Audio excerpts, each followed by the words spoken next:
let's get to it. And we begin from the dirty side of things. Well, it's in the oil and gas sector. How dirty is it? You know, of course, if you have 4 refineries in the country and none of it is working, and we're one of the largest producer, well, not in terms literal production, but in terms of what we can dig underground, because it's now become a curse when a country has abundance of oil under the ground, but they cannot refine same for the use of their citizens. Isn't that a shame? Because at what we are right now, what we're facing in the country, we need to start telling ourselves the truth. The Nigerian Senate today said they began a probe into the rot in the petroleum sector and the possible sabotage of the economy. That investigative panel, which opens today, the Group Executive, Chief Executive Officer of the Nigerian National Petroleum Company, NNPCL, Melekiari, he says personnel of the company have nothing to do with substandard importation of petroleum products into the country. He appeared before a Senator Yemi led ad hoc committee over alleged economic sabotage in the petroleum industry, alongside the likes of the CBN governor, the Minister of State for Petroleum Resources, and the Minister of the Economy.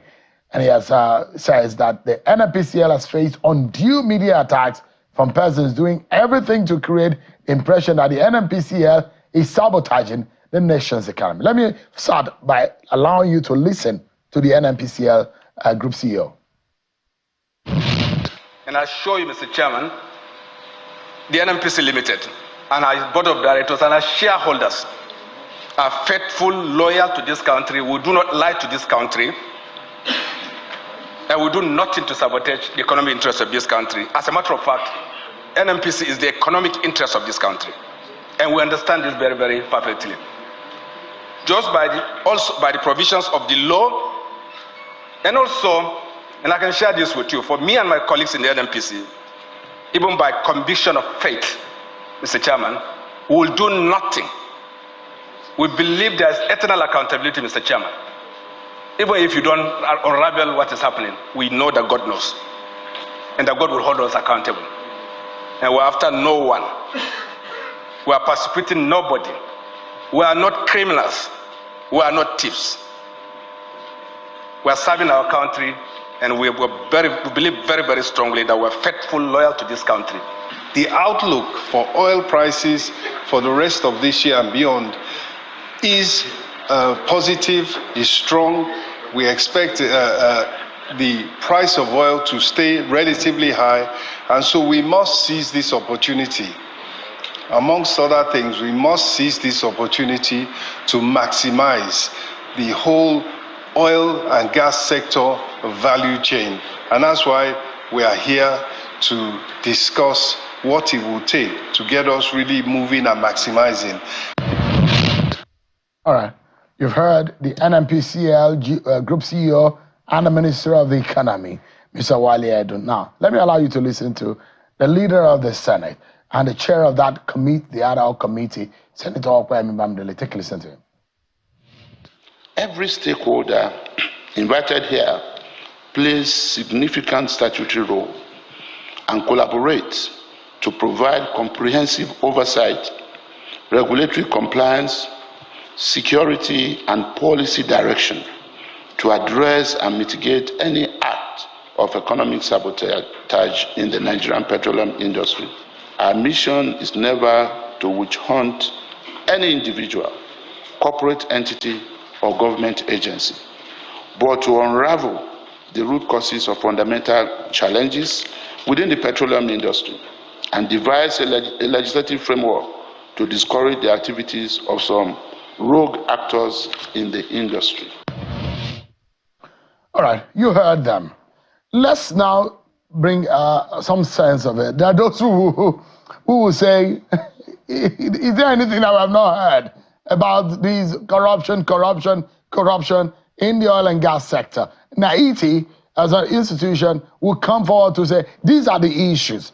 There are those experts who are saying that there are cabals. There are those little individuals, little in numbers, but they are so strong that are holding the nation and the jugular. And the reason why the economy of the country is at this stage is because the president took a decision on the very first day he got into office, and the ripple effect is what we are seeing today.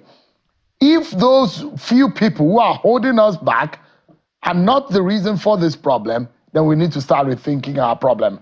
But then, let's go forward. I mean, you remember what happened in the House of Representatives when they planned to probe the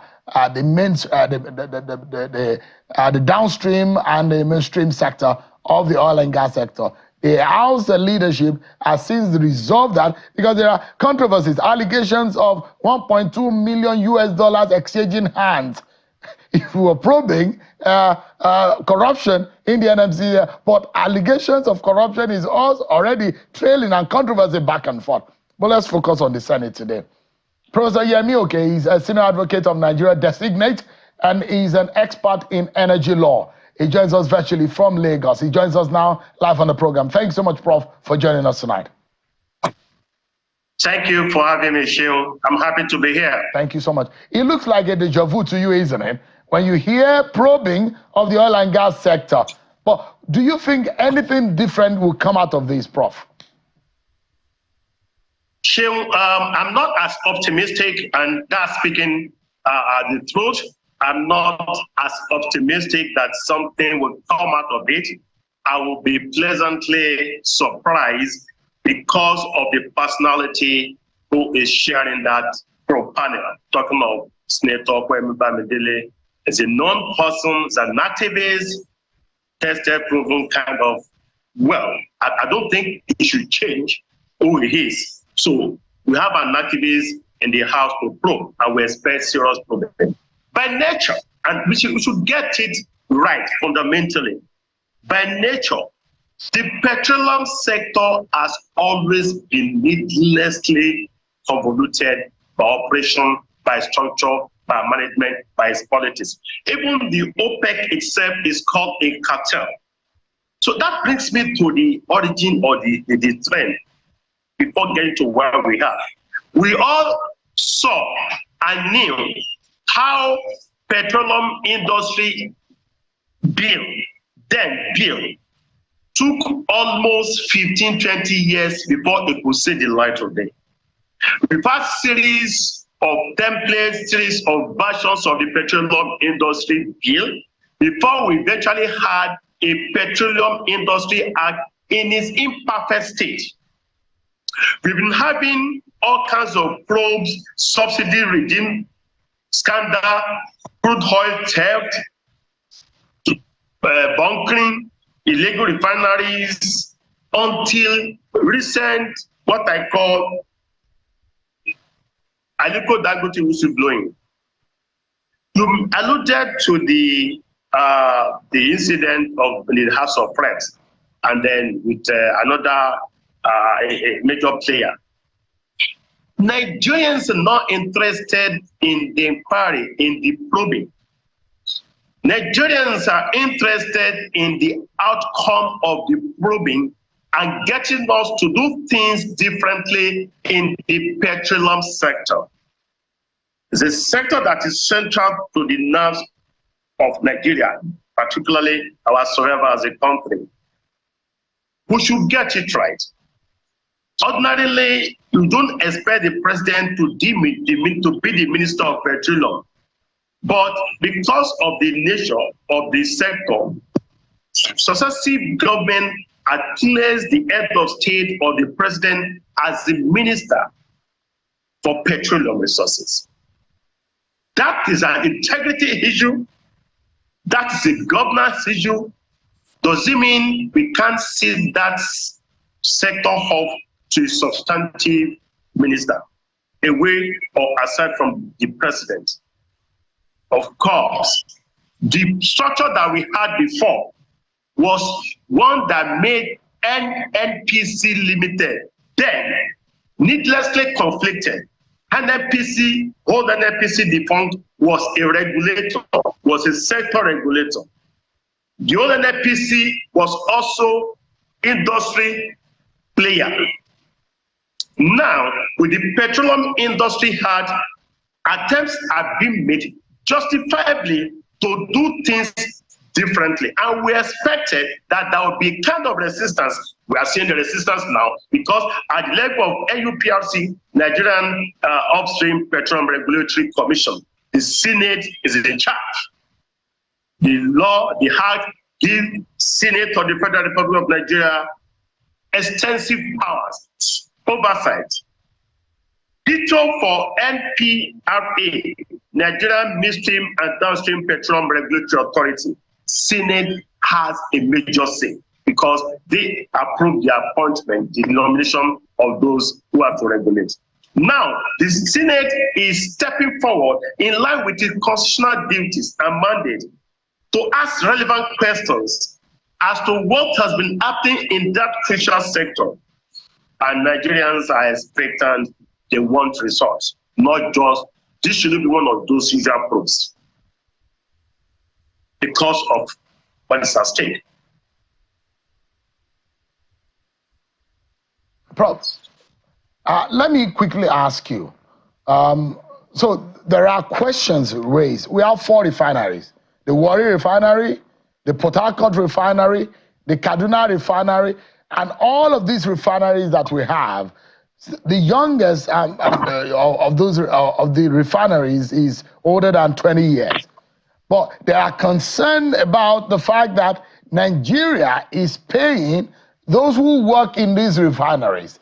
Nigeria pays almost every other time for the turnaround maintenance of these refineries. We've heard date and date upon date of when these turnaround maintenance will start. We even hear that we spent more than $1.5 billion in turnaround maintenance. Do you have an idea of who are those behind? Is it that there are deliberate attempts at not wanting these refineries to work? If these refineries do not work, to whose advantage? Who is going to be benefiting it? I mean, it can't just be ordinary that all of these refineries are not working. What exactly do you think the problem is, Prof? Sean, you and I are involved. Meaning you and I am not saying Sean or Kibaloye or Yemi okay. Nigerians are the reason why Nigeria is the way it is, both in the petroleum sector, both in the electricity sector, in the aviation sector, in the education sector, in all sectors. So we don't expect Europeans or Chinese to come and fix our problems because those are Nigerian problems. Those are problems that must be and should be fixed by patriotic Nigerians. Do you understand the kind of challenges we always had in the petroleum sector? Until we were able to take those steps in the telecoms, we had the old NITEL, a bureaucracy, public bureaucracy like NNPCL. We had to do away with NITEL. Even when he got his own GSM telephone license, nothing happened to it. We just started taking initial positive step in the petroleum sector. I expected serious levels of resistance against the Dangote refinery. It means it will no longer be business as usual and job for the boss will reduce. Because Nigerian government is not going to wait for perpetual, unending, turn in and turn out maintenances of Warri, Port Harcourt, and other refineries. The structure is now getting liberalized gradually. We're having modular refineries coming on board. We're having Dangotes that should come on stream fully.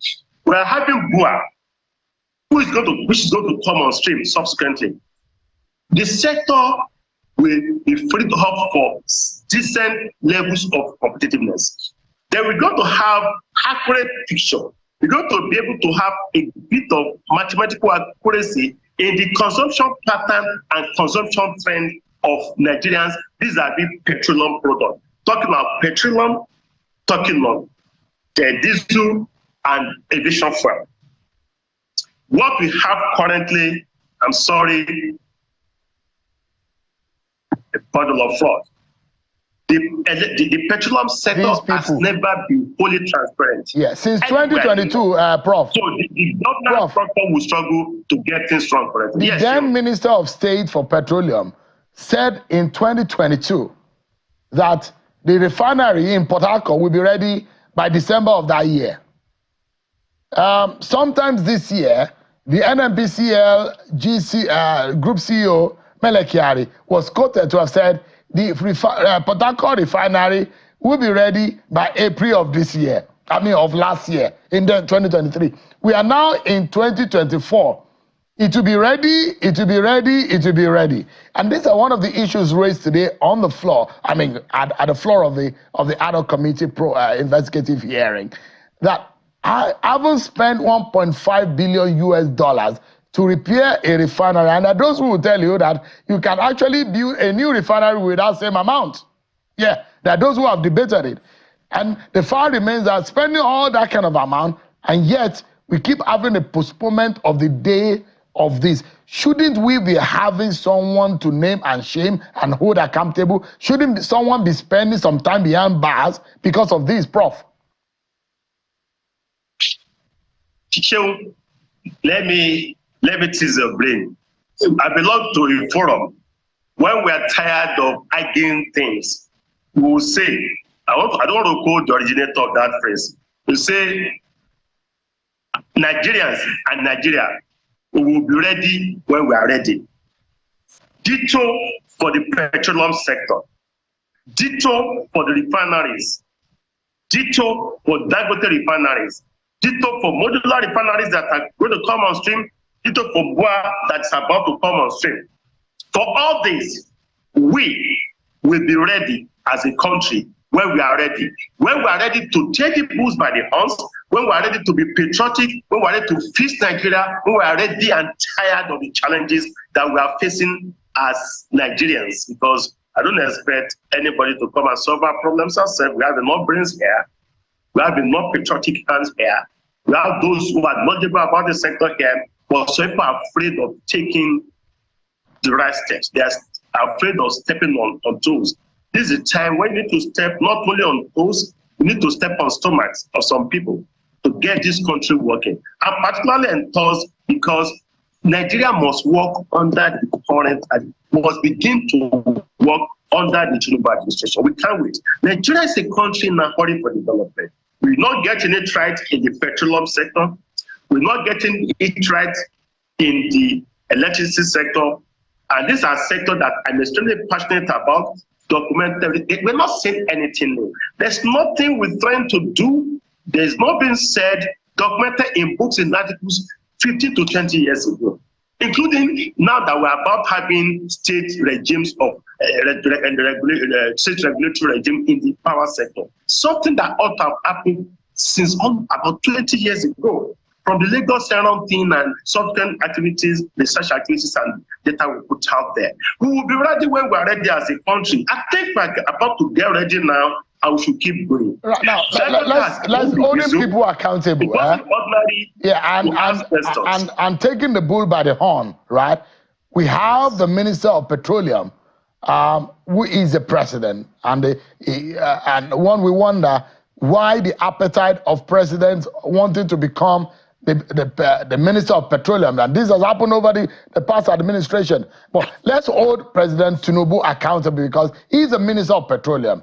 I mean, if the NNPCL Group CEO comes out today and says, we are not thieves, we are not criminals. Well, there are those who have accused the NNPCL of having some group of people who are stifling the development of this country with their activities. Could that be responsible for why Mr. Kyari had come out to say, we are not criminals, we are not thieves, we will tell the nation the truth?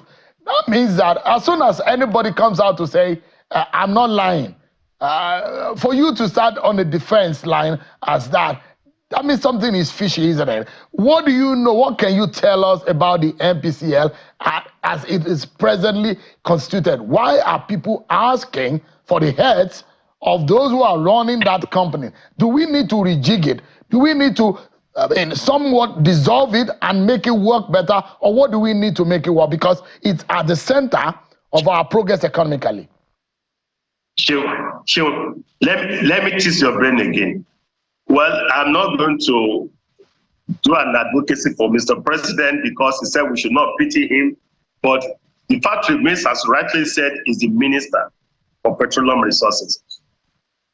And as to the allegation that the Marekere and others are saying they are not just that patriotic Nigerians, and you are worried, maybe because also of your acoustic mindset as a legal-minded and investigative journalist, that how can you start your defense like that?